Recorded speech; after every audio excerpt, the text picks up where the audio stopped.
what's up guys? Long time in the making here. I've been really excited about bringing you this video. I have the Xiegu X5105. It's a 5-watt QRP radio. I'm calling it Goldilocks' QRP radio because it fits right in a sweet spot, I feel. Right in a niche and where exactly what you want a QRP radio to be. Exactly the point of where your money feels like it's going the furthest. Now to get the important stuff out of the way early, this is provided to me by MFJ, who is the provider or the distributor for Xiegu in the United States. This is not a sponsored video. I'm not paid for my advertisement or support for the radio. It's just a loaner. Walk through how I normally view any kind of radio, how I take it and I look at it and I think about it and I learn about it. The first thing I do is I put hands on it. The Xiegu X5105 has a great case. It's a brick. It has a pre-attached heatsink. It has lots of flush buttons. You'll notice that. There's very little dials. In fact, there's only one dial, and it's this jog dial here. Everything else is like a button for your going up on different bands and volume up and down, and there's even a PTT button on the side. More on that later. Everything's button controlled, and the menu, really nice little menu system. It has robust legs, so when you use a QRP radio like this, you're either going to lay it flush on the table or you're going to flip it up like that. That's not really how you use a radio like this. You want it canted on one side. And the Xiegu has these really great little ball detent legs, and they're like a billet aluminum. They're on there with a hex head key, and they're pretty sturdy. These are much better than the legs on my LD5 by L&R Precision. In fact, I got rid of those legs because they broke. This is a big step forward. Everything in the case design and layout of this radio seems to be going after people who like to go outdoors with their QRP radios. In fact, they mention backpacking a lot on the Xiegu website, and I know just from hands-on with this, with the big screen, this would be great for SOTA activators. So I mentioned the PTT button on the outside, and if you notice where the antenna mount is, this is actually set up to be an HT. There's an external speaker and an internal microphone, and you can actually use this, if you're going to do single sideband, to talk directly into. You just get something like an MFJ walkabout antenna, or make your own homebrew vertical antenna, and you can actually just use this right on the fly and talk. Very cool, quirky feature that is great for just being included in the radio. So one of the things that's important to me is when I talk about any radio, I like to fully understand its specs on paper before I go ahead and go through the process of purchasing it or deciding if that's radio for me, because I'm likely comparing it to other radios. And we're in luck because in the QRP world, there's a lot of options in and around this price point. There's actually some that perform really well below, but they don't have the same features, and then there's some that are just like, just pie in the sky expensive with lots of features, but hey, maybe they're not that much better. Anyway, so the X5105 is, and I'm taking this off of the MFJ website, a general coverage 500 kilohertz to 30 megahertz plus 6 meter 5-watt output, all band from 160 to 6 meters. So this is basically all your HF bands in our QRP radio. And it is set up to run 5 watts, a pure QRP radio. Other radios like the Elecraft and the L&R LD5 can go up to 10 watts. The reason I think that this is at 5 watts is because I guess this is more for the world market, and there are some countries that limit you to 5 watts and below. So it's an all-mode operation radio, meaning single sideband, CW. It actually has AM in here, and FM. Plus digital smooth tuning. I haven't really noticed that. It works fine. 1 hertz VFO resolution, AB split. It does have an AB split. And that allows you to have 2 ongoing sets for different bands that you want to work. It has an RIT, it has a 3.6-inch LCD display, and the upper half, kind of like your operator half where your frequency is and some of the features, really bright, really robust, looks really good even in sunlight.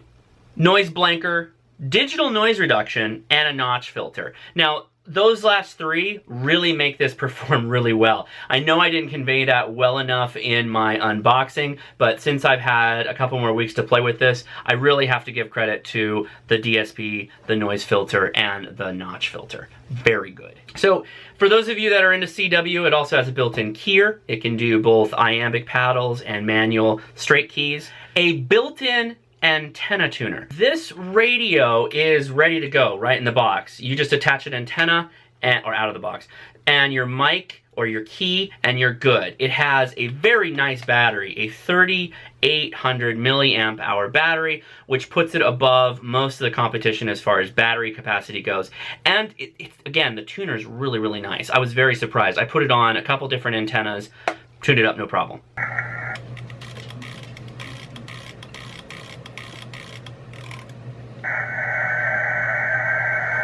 Another handy feature is that along with the nice battery, it has a built-in battery charger, which will shut off so you make sure you don't damage the battery. And it actually is smart enough. Of course, you don't want to be doing this on the fly, but if you power it on with an external power source in, if it's of the right voltage, it will actually start charging the battery, and it won't harm the internal battery when you have an external power source plugged in. You also have the charger capability, which is a part of the menu system, which again is really nice. So the review for the radio is, it functions very well. The features put it well in the price that it is being asked for, which is about $669.95 off of the MFJ website. It is expensive, but it is a fully featured radio. A lot of people, and in fact that's what I'm going to do right now, is I'm going to compare it to some similarly priced radios or similarly functioned radios, and I'm going to kind of let you just kind of decide for yourself. So the first QRP radio that I purchased was an LNR LD5. It's a 5-band radio. It has simplistic filters, and it has some software-defined radio capabilities that we kind of have upgraded in something like this. It's about $550. They've since upgraded to an LD11, which is all the bands for HF. And I like this more. I like this a lot more. The LD5 and LD11 don't have an internal battery, and they don't have a tuner, which this does. And while this is bigger, right, it's one less thing you have to carry around. You don't have to carry the cables to go into an ATU. You don't have to carry an external battery with its cables. It's ready to go. Big ups. So, very similar comparison would be the 817 by Yaesu and the Elecraft KX3. They both have their own quirks and idiosyncrasies. Also, the KX3 and KX2 are very expensive, but they're all functionally in the same realm as the X5105. Case in point, the 817 operates on the same frequencies as the X5105. Advantage goes to the 817 that can also do 2 meter, 70 centimeter, and some of the VHF, UHF bands. It does not do it in FM though, it does it in all the standard HF modes. So single sideband, I believe you can even do AM. Advantage to the X5105 again though, is it has an internal ATU and a much brighter and more robust screen. Now understand the 817 is kind of like the workhorse of HF QRP radios. It's been in service literally for over 30 years. With that, some of its stuff has gotten a little old. It's an analog radio. You have to use physical filters if you want to add those to your radio. The battery pack that comes internal to the radio is still serviceable, much smaller though than the X5105. So keep that in mind. The closer comparison, I think, is the KX3 or more realistically the KX2. Understand though that when you're talking about those two different radios, both are at least twice as expensive as the X5105. So you're already paying twice for a very similar radio. Now, the KX3 and KX2 do get an advantage because they can be upgraded to support 2 meters, and I believe they have some extra frequency spaces that they work in modes. But you're still paying a lot more for it, and its battery pack is not nearly as good, again, as the X5105. Now, I know people might respond and say, well, that just depends on what batteries you put into it. Understand, though, that you are opening up the KX3 to service those batteries. You could do that with the X5105, but you don't really need to, at least until you get to the point that the battery dies. The KX3 and KX2s use I know this for the X3, I don't know about the KX2, but they use an 8-cell AA battery tray. That is where it gets its power from. So that's a plus or a minus depending on what you think. Some people believe that having the battery pack right on top of the circuit board or the radio itself's internal components is kind of a bad idea. Your mileage will vary. So no review would be complete without my pros and cons of the radio. So let's hit those now. I like the menu system on this radio. You have, most of these buttons have a short click and then a long click, and it gives you different features and different capabilities. For example, if you click the ATU button, it turns on automatic ATU. If you hold it down, it will immediately tune the radio for the frequency you're on, which is really nice when you're switching bands. You hit the ATU button, it does the one-time tuning, and then it kind of tries to keep with you as you hop along the band. Again, nice tuner. That's a big plus. The menu system though, single click, boom.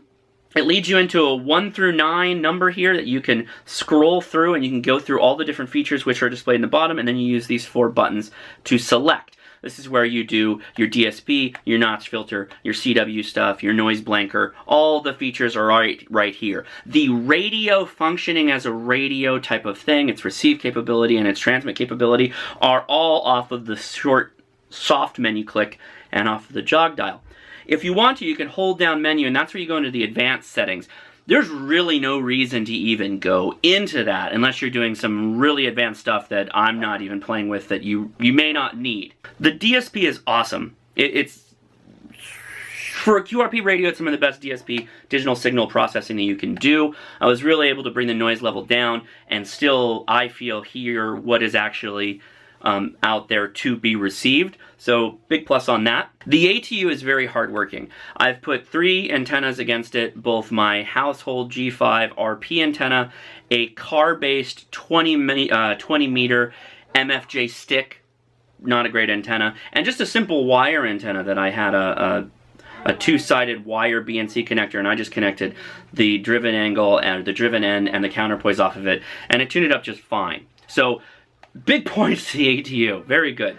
What I don't like about the radio, well, on this side, there's an ACU port and what's called a SIV port. The SIV port, it comes with a connector. It's a 2.5 millimeter jack that goes to USB, so it's using a USB to serial analog conversion, and not analog, digital serial conversion. And what it uses that for is cat control, the ability to change frequencies and change band. That works great right out of the box. The problem is this ACU port, which is this DIN connector. DIN connectors are used, I believe, by ICOM, and in fact, when you're setting this up in your digital profiles, you're going to use an IC 7000 as its base. Most software will figure it out via the USB connector as long as you have your drivers right, which is a prolific 2303 driver, PL2303 driver.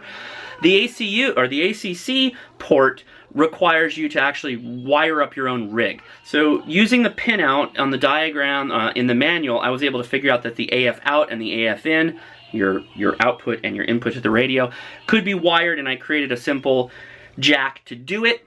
Not a great option. You're going to have to go with something possibly like a Signal Link, or go with something a little more custom designed for the radio. MFJ is already producing something. I don't know if its form and function is for this radio specifically, but I think it works. More on that later. In fact, I'll try to get my hands on one and review it. So before I give you my final score and my would I buy it, I'm going to talk about some interesting quirks. There's 2 things that this does that's really interesting. It has a PSK modem built into this that will actually receive PFK and decode, or PSK31, and decode it. This works on all the bands. You can set it to whatever frequency is most common for PSK, and it will decode PSK. Very cool.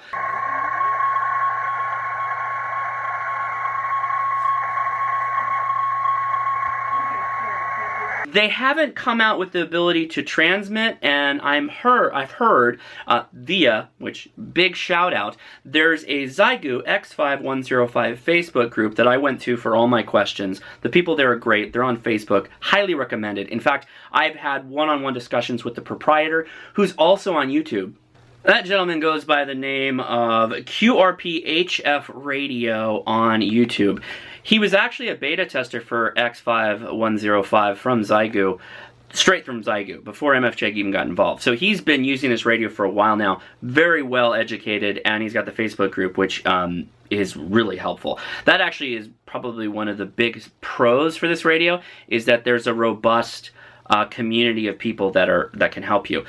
That also is good points for the 817 and the KX3 or KX2. There's a huge following for both those radios online. One of the reasons why I don't like the LNR LD5 as much is because it's extremely difficult to get support. So, big points for the X5105. At least it's big points in the sense that it's not a detriment.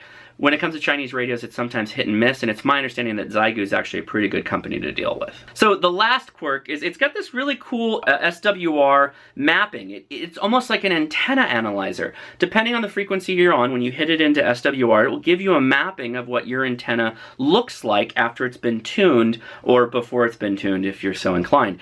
It's pretty helpful. Now, when I was doing my unboxing, I showed that when I hit the SDR button after it was done, it like freaked out and made this tone. All you need to do is click one of the buttons and it stops. I'll show you that right now.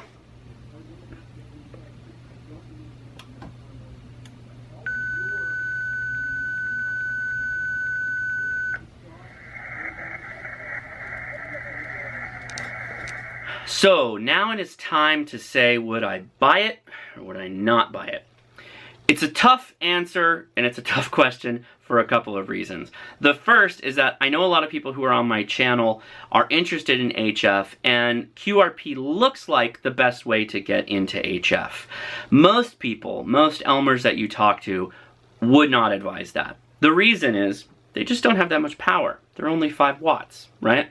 Most of your standard HF desktop stations are 50 watts and they're predominantly all 100 watts now.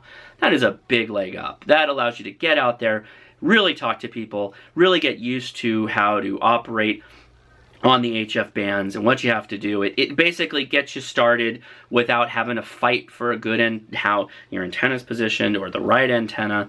It kind of solves some of the problems. Doesn't solve all the problems, but hey, if you are coming out of the Crash Course series with, with the videos that I've been making, and you've got your VHF, UHF handy talkie, and you're thinking about upgrading to HF, I don't know necessarily that I can say, yes, go for this, or don't go for this.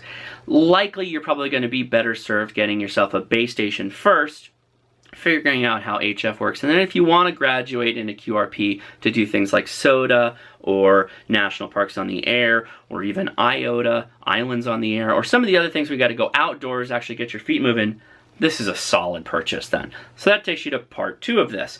If you're somebody who's looking for a backpack radio, somebody who's looking to do SOTA, this radio is really good for that. You get to scale down your kit. The dimensions of this thing are terrific, and it weighs like 2.5 pounds. It's great. It's an all-around really nice radio, really nice performer in that you can throw it in a bag and maybe just really care about this front side, which, by the way, has a nice little plastic covering, so you're not going to scratch your screen. What I do is on my little go bag, it goes up against the back of the bag, and then I can put my antenna on the other side here. And aside from my little mic and my key, that's all I need for like a day of operating, basically. It's very, very good in that case. So, recommended for those guys that want to get outdoors. Maybe thinking about taking a jump from some of the less expensive QRP radios. If you're already a CW guy and say you have a mountain topper or you have a 9200 and you wanted to get something that would do more band, single sideband, whatever. Or you're going from your desktop HF and you want to get outdoors and you're still kind of a single sideband guy, or you want to use digital. Yes, we can use digital QRP and on SOTA. That'd be great option for that. So I hope you enjoyed the review. Big thanks to MFJ for loaning me this radio, and big thanks to Xiegu in making the radio. I was surprised. To be honest with you, I was very surprised. When I did my unboxing, I thought that I wouldn't like this radio. I was having problems with it. I wasn't very satisfied. And then I started just poking around a little bit. Not dangerously poking around like you could screw up other radios.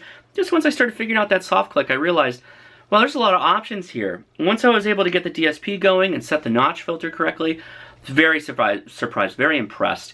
So, big thanks again. Really appreciate it. Had a lot of fun making the video. Guys, if you'd like to support my channel and the future ham radio crash course videos, please go check out my Patreon and also my Amazon influencer store, where I'll have links to all the products I mentioned.